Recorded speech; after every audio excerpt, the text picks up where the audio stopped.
Hey, this is Anthony with RevZilla. You can watch, decide, and ride. Welcome to our detailed breakdown of the new Scorpion EXO-R420 helmet available at RevZilla.com. This is the new EXO-R420 from Scorpion. It replaces the EXO-R410. From a timeline perspective, you're looking at spring 2018 release. And here's what I have to say about that, Lieutenant Dan. I dig it. You're looking at around the $150 mark for a Snell and DOT rated helmet done in polycarb, but it is coming in at 3 pounds 8 ounces, which in the helmet realm, in my opinion, is about as light as some of your more premium lids. Now, if we look at it and you say, I know that old EXO-R410, what changed, good sir? I will tell you. It is the fact that the vent configuration has been changed. Single vent on top versus two. It's now two position on the vents on the chin. Pat McHugh says it looks like Admiral Akbar. I don't see it, but at the end of the day, you can say closed, halfway open, venting to face, halfway or all the way open, venting to your visor. The other big things you're gonna look at, and right now to my left, I have the shake graphic, and to the right, I have a matte black solid. A lot of graphics, a lot of solids. Still, the most expensive one you're gonna see is around the $160 mark. They are angular and aggressive. The entire shell shape has been swept and changed and reformatted, if you want to get a little bit technical, to be a much more aggressive shape. So I like it in the 3/4, I like it in the tuck position. It is an awesome second bang around helmet or your primary rider rather, if this is going to be your day-to-day. The biggest thing though that I'm going to tell all of you that are scoffing still and say, oh, we know Scorpion. We know that our 410 fit. It was Snell and DOT and we loved it, but it never fit my head. Here's why. The original EXO-R410, the predecessor of this helmet, was a round fit. We yelled at them until they were blue in the face. We said round is an Eastern head shape. In the US, we see intermediate oval, a little bit longer front to back. I'm an intermediate oval, you are probably too. You'll know it if you're earth-shaped. You'll know it if you're super long oval. This fits intermediate oval, which is right down the fairway for what we would typically see from most of the US riding crowd. That being said, with consistent fit over the course of that size chart and the fact that we'll ship for free, there's a great chance quickly and cheaply, you're going to get it right on the first try, and it will fit you even if it's your first lid. Now, click our logo, subscribe to RevZilla on our YouTube channel, leave me your comments, your questions, your feedback on the 420. From here, we're going to dive into some of the other nuance. Other updates they've made. Well, one thing they've kept the same is emergency cheek pad removal system, which I really, really dig. The thing they have updated, though, if we look at this visor, it's still going to be an optically correct, UV-free visor. It's now a center locking design. Strong detents, you have a city position, and you can lock it down. And you can now do it ambidextrously, so either hand. Now, I will tell you, most folks are going to be doing it on their left hand, not their throttle hand on the right, unless you're on one of those clutchless bikes, but then that's a whole nother story.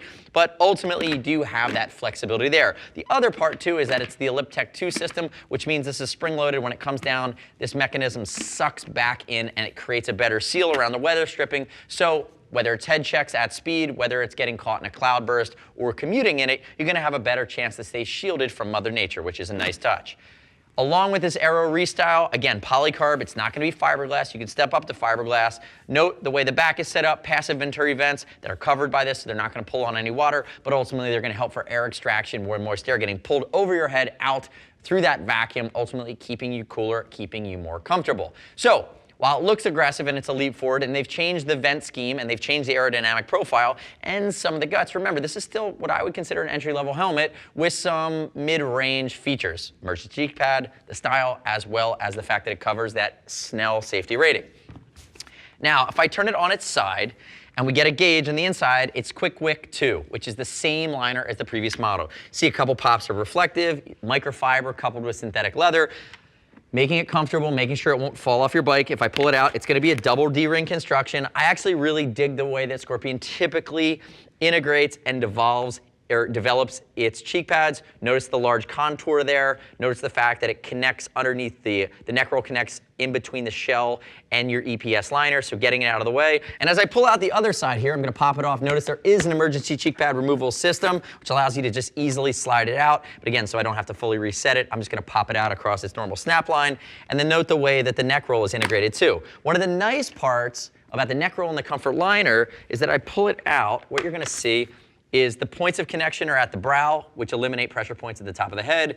And of course, you have them in the occipital lobe, which is below the back ridge on your head. You'll never feel these. Notice, full cutaways, 3D sonically welded, anti-microbial wicking, easy to run on underneath some water, let it sit and air dry for about 10 minutes, and you'll have a defunkified helmet very, very quickly. Now, as I open up the guts, you will see a few other things. One, if I go this way, you're gonna see nice big cutout for speaker pockets. If you're using a third-party Bluetooth communicator, we look for that. A lot of folks like the music or GPS functionality, or just like the intercom system, but you need somewhere to put the speakers. This has it. And then even if we look at the channeling along the backside, big channeling that comes down, and there's also channeling right here where my finger is. So you're gonna get a little bit of additional draft coming through the helmet, through the cheek pads, back underneath your EPS and your comfort liner, and you're gonna get full extraction. So again, really, really well done. I haven't talked about a lot of gripes on this helmet, and that's because we really only had one.